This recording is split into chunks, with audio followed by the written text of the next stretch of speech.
സമയം അങ്ങനെ തന്നെ നിന്നുകൊണ്ട് റബ്ബനാ ലക്കൽ ഹംദ് മിൽഅസ് സമാവാതി വമിൽഅൽ അർളി വമിൽഅ മാ ശിഅത മിൻ ശൈഇൻ ബഅദ് റബ്ബനാ ലക്കൽ ഹംദു ഹംദൻ കതീറൻ തയ്യിബൻ മുബാരകൻ ഫീ. പടച്ചവനെ നിനക്കാണ് അഖില സ്തുതി, നിനക്കാണ് നിഖില സ്തുതി, നിനക്കാണ് സ്തോത്രങ്ങൾ അത്രയും. ഈ അദാബിനെ ഇവിടെ നിന്ന് ഉയർത്തേണമേ അല്ലാഹ്.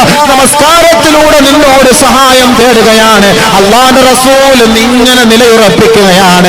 സഹാബത്ത് പറയുകയാണ് ലം യഖദ് അയ്യർഫ അയ്യസ്ജുദ. അല്ലാഹുവിന്റെ റസൂലിന് സുജൂദ് ചെയ്യാനേ മനസ്സില്ല. സുമ്മ സജദ, പിന്നീട് നബി തങ്ങൾ സുജൂദ് ചെയ്തു. ആ സുജൂദ് ദീർഘിപ്പിച്ചു. ലം യഖദ് അയ്യർഫ റഅസഹു മിനസ് സുജൂദി. നബി തങ്ങൾക്ക് സുജൂദിൽ നിന്ന് തല ഉയർത്താനേ ഇഷ്ടമില്ലാത്ത മാതിരി അല്ലാഹുവിന്റെ റസൂൽ സുജൂദിൽ തന്നെ കിടന്നു. പിന്നീട് സുജൂദിൽ നിന്ന് തല ഉയർത്തി. അങ്ങനെ ഒരു റക്അത്ത് പൂർത്തിയാക്കി. രണ്ടാമത്തെ റക്അത്തും അതേപോലെ പൂർത്തിയാക്കി.